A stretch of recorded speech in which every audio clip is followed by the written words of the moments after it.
자, 그렇다면 검찰은 이재명 대표를 기소할 때 하는 데 있어서 이화영의 이 유죄 판결문 중에 어떤 내용을 근거해서 이재명 대표를 기소하게 됐을까요? 함께 보시죠.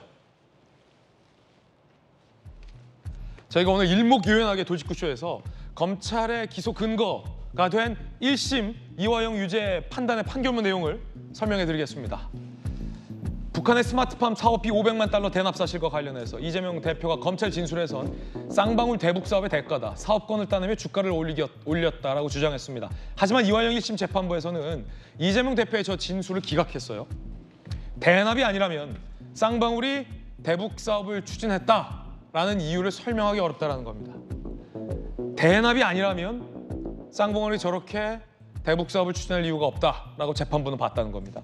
주가 상승 시기 대북 사업 추진 정황과 일치하지 않는다라고도 1심 재판부는 못 박았습니다.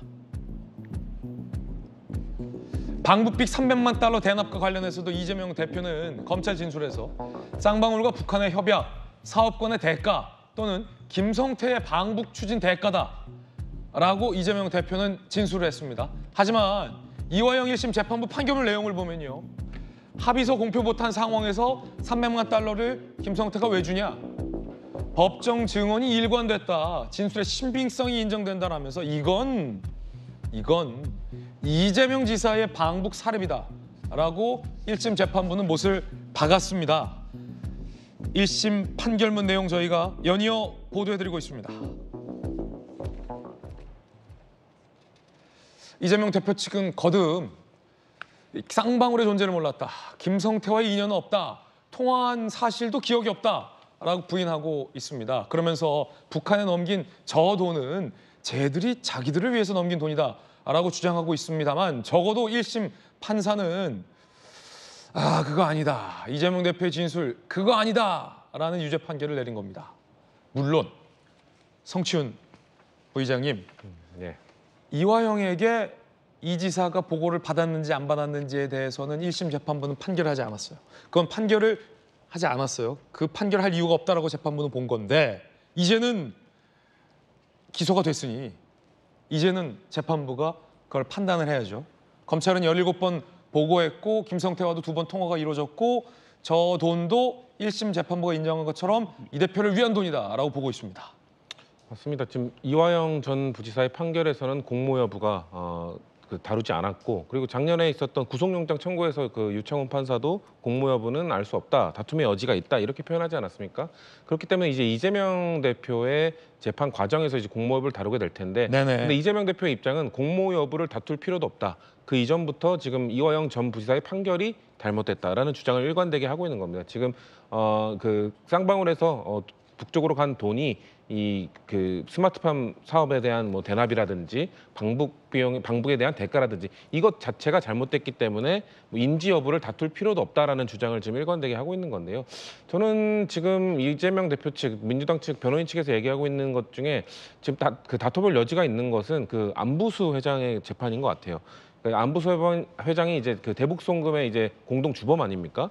근데 작년 5월에 안부수 회장에 대한 판결이 나왔거든요. 근데 안부수 회장 판결문을 보면 거기서는 쌍방울이 대북 송금한 내용에 대해서 주가 상승의 목적이 있다. 이렇게 되어 있어요. 명시가 되어 있어요. 그렇기 때문에 그 판결을 기소를 한 그 검찰도 이 수원지법 똑같은 수원지법입니다. 그러니까 똑같은 공범, 똑같은 상황, 똑같은 자료를 두고 두 개의 검찰이 다른 기소를 했고 다른 재판 판결을 내린 거거든요.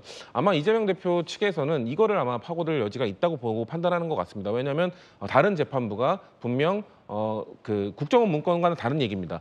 분명 다른 공범에 대해서는 쌍방울의 그 대북 송금 문제가 분명 주가 상승 목적이 있다라는 그걸 판결을 내렸기 때문에 근데 이화영 전 부지사의 판결문에도 그 주가 상승에 대한 분명히 그게 내용이 담겨 있죠. 근데 시기가 다르다. 왜냐하면 주가 상승이 실제로 엄청나게 이루어졌던 그 시기와 대북 사업을 추진했던 시기가 전혀 다르기 때문에 이것은 일치하지 않는다는 게 이화영 전 부지사의 판결, 1심 판결문의 재판부의 판결인데 근데 그거에 대해서는 또 이화영 쪽 그 주장이나 민주당 측에서는 아마 이렇게 얘기를 하고 있는 것 같아요. 왜냐하면 그때 한번 재미를 봤기 때문에 그 이후에 대북 사업을 추진하면서 또 한번 이런 주가 상승 목적을 할 수도 있는 건 아니냐 이렇게 주장을 하고 있는 건데 글쎄요, 이 모든 것들이 제가 봤을 때는 재판 이재명 대표의 재판 과정에서도 매우 길게 늘어질 것 같아요. 네. 왜냐하면 방금 제가 초입에 말씀드린 것처럼 공모 여부를 따지기 전에 이화영 전 부지사의 그 판결 자체를 갖고도 이재명 대표의 그 재판에서 아마 따지게 될 것이기 때문에 재판 자체가 매우 늘어지지 않을까 그렇게 보고 있습니다. 예, 제3자 뇌물 혐의는 가장 이재명 대표에게 치명적일 수 있다라는 분석이 나오는 가운데 오늘 저희 도직구쇼에서는 검찰이 기소한 내용, 고소장 일부 내용을 보도해드리겠습니다. 함께 보시죠. 검찰의 공소장을 보면 이렇습니다. 50쪽 분량의 이재명 대표 공소장 내용 지금부터 도직구쇼에서 상세하게 분석해 보겠습니다. 자, 지금부터는 검찰이 이재명 대표를 기소한 공소장 내용입니다. 이재명, 경기도 사무와 도정을 총괄하는 최종 의사결정권자다. 중요 사항에 대해서는 전결권 관계없이 보고하도록 강조를 해왔다. 이화영이 대북 사업에 대해 보고했고 이재명은 이를 승인했다라고 검찰은 공소장에 적시한 것으로 확인이 되고 있습니다. 검사 출신의 김광삼 변호사님, 앞서 안용화 내용도 얘기하셨고 또 검찰이 이재명 대표를 기소하면서 공소장에 적시한 내용을 저희가 지금 전격 보도해드리고 있는 건데 이재명 대표는 부인하는 게 많습니다. 기억이 안 나는 게 많고 모르는 게 많습니다. 특히나 앞서서 제가 이제 운전면허증 얘기했는데 그건 제가 한 얘기가 아니라 이재명 대표 변호인 측이 운전면허증을 꺼내들면서 재판에서 자, 경찰청장 직인이 찍혔다고 경찰청장이 직접 결재한 거냐라며 이화영이 북한에 보낸 이재명 대표의 방북 공문의 직인은 모른다라고 부인을 했다는 건데 검찰의 공소장 내용은 정반대예요. 이 정도의 사이즈의 행사는 정결권과 무관하게 이재명 지사의 승인과 보고 없이는 불가능한 것이다. 검찰이 이렇게 봤는데 검찰이 이렇게 본 이유는 뭡니까? 우리 일단요, 이제 법은 상식이라는 얘기 많이 하잖아요. 네네. 그런데 지금 이화영 전 부지사 대북 승군과 관련해서는 이 많은 돈이 오고 가고 출장을 하고 왔다 갔다 하고 통화하고 이랬는데 아니 이걸 이재명 대표가 몰랐다는 게 말이 되느냐? 이거 다 상식적인 거 아닙니까? 근데 그냥 우리가 상식의 수준을 넘어서 지금 검찰은 이번 이화영 전 부지사의 판결, 선고 결과, 유죄 판결 내용이 딱 나오면서 일부 무죄가 나왔지만요. 이게 돈이 안 갔다는 얘기가 아니거든요. 예. 법리적인 측면에서 노동당으로 조선 노동당으로 갔는지 가지 않았는지 확인할 수 없다고 일부 무죄가 나온 것이지 이게 죄가 안 된다고 해서 전혀 사실관계가 틀리다고 해서 무죄가 나온 게 아니에요. 그러면 돈 간 거에 대해서는 다 인정을 하거든요. 그래서 아마 이화영 판결을 딱 보고 검찰이 냈던 증거들이 다 유죄 증거로 채택이 됐단 말이에요. 또 검사는 그건 당연하다고 생각하고 있는 거예요. 그러니까 이 판결 결과가 나오면서 검찰은 굉장히 힘을 얻은 거죠. 동료를 얻은 거고. 왜 이제까지 대북 송금에 대해서 검찰이 이렇게 오랫동안 수사하면서 왜 기소를 안 해? 이거에 대해서 민주당에서 뭐 정치의 목적이 있네 어찌나 했지만 굉장히 민감한 사안이기 때문에 검찰은 이화영의 판결을 기다리고 있었던 거예요. 예. 그리고 저도 이화영 판결 있기 전에 돌직구 나서 얘기했잖아요. 100% 유죄 나올 것이다. 검찰은 100% 유죄 나올 거라고 생각하는 거예요. 그래서 100% 유죄 나온 거에 기반해서 기소를 하게 되면 검찰에 대한 비판을 뭐 수위를 높게 할 수가 없다 이렇게 검찰은 아마 생각했을 거예요. 그래서 이화영 전 부지사의 판결을 보니까 거의 이재명 대표가 알고 있었다는 내용이 거의 다 들어가 있단 말이에요. 그러니까 이제는 기소해도 유죄 받는 데는 전혀 문제가 없다고 검찰은 생각하고 있는 거고 우리가 지금 이재명 대표가 알고 있었느냐 모르고 있었느냐에 관해서 지금 아까 뭐 CG에 보여준 이런 것들은 네네. 극히 일부에 불과한 거거든요. 관심 있는 거에. 그렇지만 그보다도 훨씬 많은 어떤 팩트와 증거들이 존재를 한다는 거고 이제 국정원 문건에 대해 제가 한 말씀만 드릴게요. 이걸 자꾸 갖고 이제 주가 조작으로 민주당이랄지 이재명 대표를 몰고 가려고 하는데 국정원 보고서가요. 우리가 국정원이 조사를 해보니까 주가 조작 의도가 있다. 그 근거가 뭐시다 이렇게 나와 있는 국정원 보고서가 아니고 이걸 작성한 사람이 누구 제보자에 의하면은 주가 조작을 하려고 대북 송금을 추진하고 있다 이런 취지예요. 그러니까 전문한 내용을 보고서에 작성한 건데 이 국정원 보고서가 여러 문건이 있음에도 불구하고 이거 하나 가지고 왜 주가 조작으로 국정원에서 인정한 거 아니냐.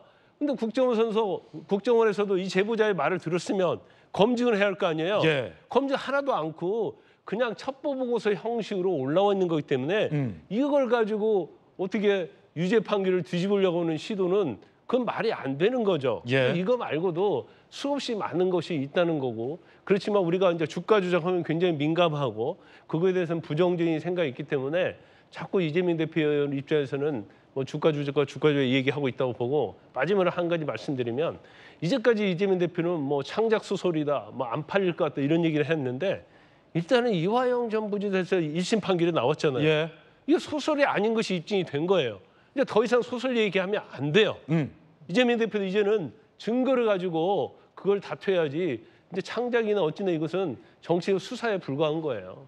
그런데 이재명 대표가 또 창작 소설 얘기를 꺼내 들었습니다. 이제 더 창작이니 소설이니 이런 얘기하면 안 된다라고 했는데 다음에 저희가 들려드리려고 준비했던 이 대표의 입장이 바로 창작. 이재명 대표는 과거 이화영 전 부지사의 대북 송금 혐의와 본인의 기소에 대해서 검찰이 신작 소설을 쓰고 있다, 잘 안 팔릴 거다라고 부인했습니다. 하지만 검찰의 그 신작 소설이라던 수사는 1심에서 유죄가 나왔고 이재명 대표의 주장처럼 안 팔릴 것이다라던 이화영 유죄는 지금 잘 팔리고 있습니다. 자, 이재명 대표가 이화영 유죄 판결에 대해서 그간 침묵을 이어왔는데 본인이 기소되자 입장을 밝혔습니다. 또 창작 소설 얘기를 꺼내 들었는데 들어보시죠. 검찰이 좀 전에 제3자 뇌물 혐의 등으로 기소를 했는데 이에 대한 입장 있으십니까? 기소를 했다고요? 네. 전에도 말씀드렸는데 검찰의 이 창작 수준이 갈수록 떨어지고 있습니다. 이 사건이 얼마나 엉터리인지는 우리 국민들께서 조금만 살펴봐도 쉽게 알 수 있습니다. 이럴 힘이 있으면 어려운 민생 챙기고 안보 경제 챙기시기 바랍니다. 오늘 쌍방울권 유튜브 공유하시면서 사건 조작 모해 위증이라고 좀 올리셨는데 이에 대해서도 한 말씀 부탁드리겠습니다. 이화영 전 부지사 판결 혹시 어떻게 보시는지요? 법원에선 이제 대표님이랑 이제 김성태 전 회장이랑 통화를 했다고 주장하고 있는데 이에 대해서는 어떻게 생각하시나요? 그래요? 좀 말 같지 가십시다. 않아. 예. 그 당원 당규 개정 관련해서 기존의 입장을 되풀이한 수준입니다. 검찰의 창작 수준이 갈수록 떨어진다라고 했는데 안용환 의원님, 이화영 혐의에 대해서도 신작 소설이라고 부인했는데 1심이긴 합니다만 유죄 나왔잖아요. 근데 또 창작 소설 얘기가 또 나왔습니다. 일단 1심 재판 결과대로라면 이 소설이 아니라 뭐 적어도 1심 결과에 따르면 그건 다큐멘터리다라는 걸 검찰이 실력으로 입증해낸 셈인데 이 대표의 입장이 어떻게 보세요? 창작 소설, 창작 수준?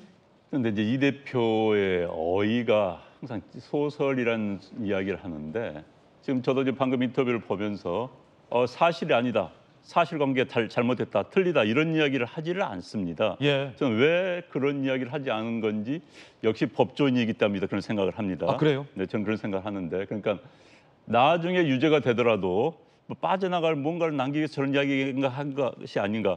애둘러서 창작 소설이다. 아까 질문이 던지니까는 말 같지 않은 이 정도로 넘어갑니다. 예. 그리고 답변하지 않습니다. 무슨 뭐일째 뭐 해서 어떻게 생각하니까는 그건 사실관계 틀리다. 그건 허위다. 검찰 이렇게 이야기를 지금 하지 않고 있어요. 그래서 어떤 게 허위다 뭐 이런 그렇죠. 얘기. 그건 사실이 틀렸다. 판결이 잘못됐다. 이런 이야기를 하지는 않습니다. 자꾸 이제 애둘러서 소설이다 이런 이야기를 하는 건데 그 의도가 무엇인지 굉장히 저는 궁금합니다. 표현을 굳이 그런 거 썼는지요. 그다음에 이제 몰랐다. 아까 관인을 몰랐다는데 사실 65억 원 이상의 행사 또 그런 사업에 허위 관인을 도장을 찍었고 몰랐다면 이재명 대표는 무능한 것이죠. 경기도를 장악을 못한 것이죠. 경기도지사의 경력을 바탕으로 해서 대권 후보에 나왔는데 경기도 운영을 그렇게 했다는 이야기입니까? 아래 사람들이 자기도 모르게 도장을 찍어서 사업을 추진하고 했어도 자기가 몰랐다? 본인의 무능을 드러낸 것밖에 안 되는 겁니다. 그래서 본인의 창작 수준이 떨어졌다. 저는 이렇게 말씀을 드릴 수밖에 없네요. 예. 이재명 대표 본인의 창작 수준이 떨어졌다라는 안용환 의원님의 의견도 전해드리고 있습니다.